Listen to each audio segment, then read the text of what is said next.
Hello, I'm Dov Ben-Shimon, and I'm the CEO of our Jewish Federation of Greater Metro West. And it's my honor and privilege to give a bit of Torah to start our year. And this is the start, with a quick thought on the beginning, Bereshit. I've always been fascinated by the tree of knowledge, Etz Hadat Tov Ra. And a quick reminder for those of us catching up, God places the first man and woman in the Garden of Eden. They can eat the fruits from all the trees, but not from the tree of knowledge of good and evil. When the serpent persuades the woman to eat from its forbidden fruit, she also lets the man taste it. God expels them then from the garden. I've always been fascinated by the tree. One commentator called it the most misunderstood tree in history. Now, admittedly, the list of misunderstood trees can't be all that long.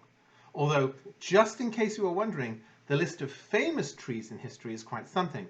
It includes the cotton tree in Sierra Leone, the Boab prison tree in Australia, and the major oak tree in Sherwood Forest in Nottingham. That may or may not have been Robin Hood's hideout, but we'll save that story for another bit of Torah.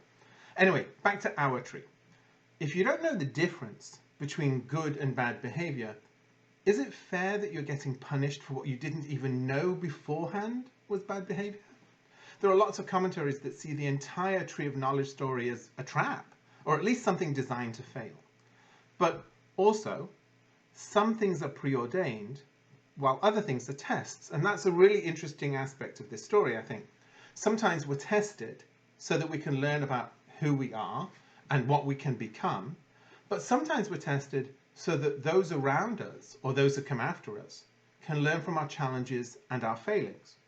There's a lesson in humility and being satisfied with what God has given you.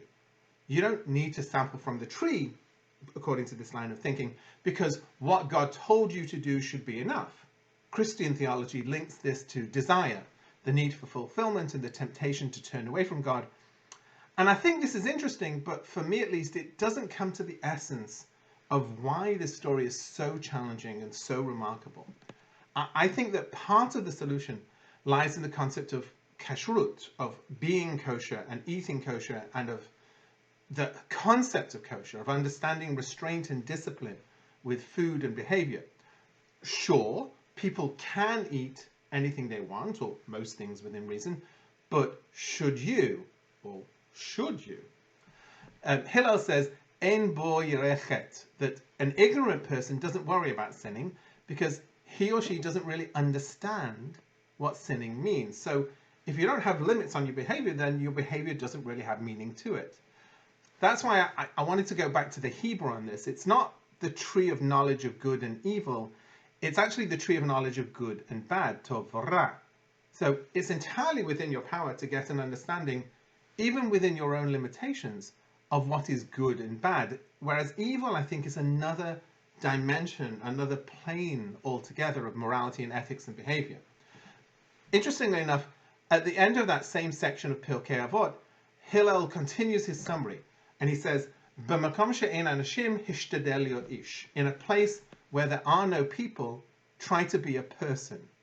When you're on your own and no one else steps up to take the initiative and assume responsibility, you should take the burden of leadership. When no one can teach you, teach yourself. When no one else steps up, you should step up. In our Jewish Federation, we call this the someone else theory. When awful, terrible things happen in the world, close to home, to our neighbors, to our communities, to Israel, and people say, that's terrible, someone else should do something about this, we, should be the someone else. That's my blessing and my hope for us for the year ahead.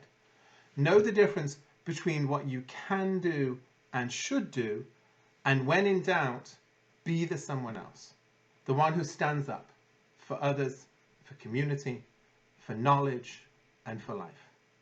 Thank you. May it be a better year ahead. Shabbat Shalom.